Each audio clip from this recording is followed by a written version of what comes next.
అది ఏ జిల్లా అయినా కావచ్చు, ఏ నియోజకవర్గమైనా కావచ్చు, అది పార్టీ అయినా కావచ్చు, ప్రత్యర్థి బలంగా ఉన్న చోట పకడ్బందీగా ఉండి తీరాల్సిందే.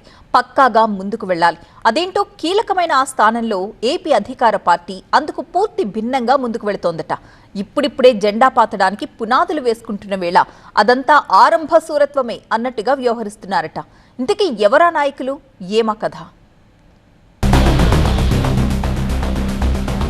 పులివెందుల టీడీపీలో ఆధిపత్య పోరు.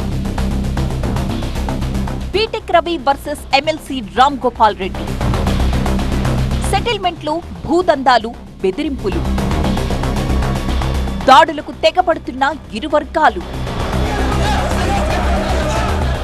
అధికారంలో ఉన్నప్పుడైనా, అధికారంలో లేనప్పుడైనా పులివెందుల అసెంబ్లీ స్థానం టీడీపీకి కంట్లో నలుసే.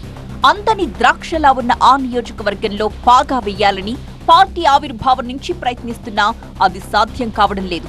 ఇటీవల సాధారణ ఎన్నికల్లోనూ రాష్ట్రమంతా కూటమి గాలి వీచినా అక్కడ మాత్రం వైఎస్ కుటుంబానిదే పైచేయి అయింది. అయితే ఇటీవల నీటి సంఘం ఎన్నికల్లో స్వీప్ చేసిన టీడీపీ వైసీపీకి షాక్ ఇచ్చింది. దీంతో మున్ముందు కూడా ఇలాగే దూసుకువెళతామంటూ లోకల్ టీడీపీ నేతలు మీసం మెలేసి తొడలు కొట్టేశారు. అయితే గ్రౌండ్ రియాలిటీ వేరేలా ఉందన్న గుసగుసలు అధికార పార్టీలోనే వినిపిస్తున్నాయి. ఇప్పుడు గతంలో ఇక్కడ వైఎస్ కుటుంబానికి ప్రత్యర్థిగా టీడీపీ నుంచి సతీష్ రెడ్డి ఉంటే ఇప్పుడు బీటెక్ రవి ఉన్నారు. తన ఓటమి పరంపరను కొనసాగిస్తూ మొన్నటి ఎన్నికల్లోనూ వైఎస్ జగన్ చేతిలో పరాభవాన్ని మూటగట్టుకున్నారు. అయినప్పటికీ నియోజకవర్గ ఇన్ఛార్జిగా పార్టీలో యాక్టివ్గానే కొనసాగుతున్నారు రవి. ఇక ఇదే నియోజకవర్గానికి చెందిన మరొక టీడీపీ నేత రామ్ గోపాల్ రెడ్డి జనరల్ ఎలక్షన్స్ కి ముందర ఎమ్మెల్సీగా ఎన్నికయ్యారు. ఈ ఇద్దరు నేతలు ఎన్నికల వరకు కలిసికట్టుగానే ఉన్నారు. సడన్ గా ఏమైందో తెలియదు. పార్టీ అధికారంలోకొచ్చాక విభేదాలు ముదిరిపోయాయి. ఇద్దరి మధ్య ఆధిపత్య పోరు రోజు రోజుకు పెరుగుతుందే తప్ప తగ్గట్లేదు.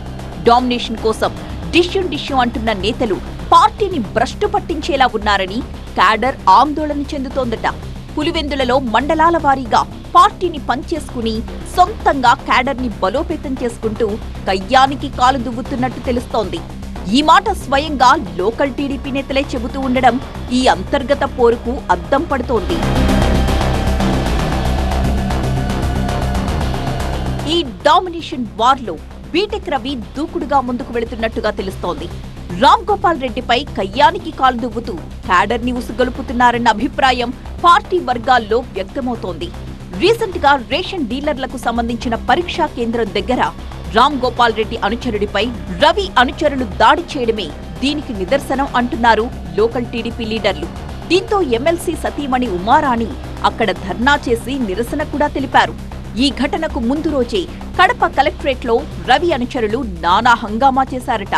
ఇసుక టెండర్లలో పాల్గొనకుండా సొంత పార్టీ నేతల్ని బెదిరించారన్న ముచ్చట టీడీపీ వర్గాల్లోనే చర్చనీయాంశంగా మారింది.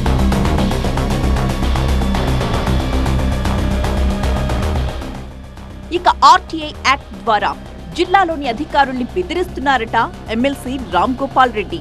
వారి నుంచి ఎమ్మెల్సీ డబ్బులు వసూలు చేస్తున్నారంటూ టీడీపీలోని ఒక వర్గం బహిరంగంగానే ఆరోపణలు చేస్తోంది. అంతేకాదు, నియోజకవర్గంలోని కొన్ని మండలాల్లో తన సొంత క్యాడర్ని బలోపేతం చేసుకునే పనిలో పడ్డారట ఎమ్మెల్సీ. ఈ విషయం తెలియడంతోనే బీటెక్ రవి ఎదురుదాడికి దిగినట్టు ప్రచారం జరుగుతోంది. అయితే టీడీపీలో రచ్చరేపుతున్న ఈ రెండు వర్గాల వ్యవహారం ఇప్పటికే అధిష్టానం దృష్టికి వెళ్లినట్టుగా తెలుస్తోంది. జిల్లాకు చెందిన కొంతమంది నేతలు బీటెక్ రవిపై చంద్రబాబుకు ఫిర్యాదు చేస్తే ఎమ్మెల్సీ రామ్ గోపాల్ రెడ్డిపై పలువురు అధికారులు ప్రభుత్వ పెద్దలకు కంప్లైంట్ చేశారట. పార్టీతో పాటు ప్రభుత్వాన్ని అప్రతిష్ట పాలు చేసేలా ఉన్న ఈ ఇద్దరు నేతల్ని కంట్రోల్ చేయాలని కోరినట్టుగా తెలుస్తోంది. మరి ఈ ఆధిపత్య పోరుకు హైకమాండ్ ఎలా ఫుల్ స్టాప్ పెడుతుందో చూడాలి.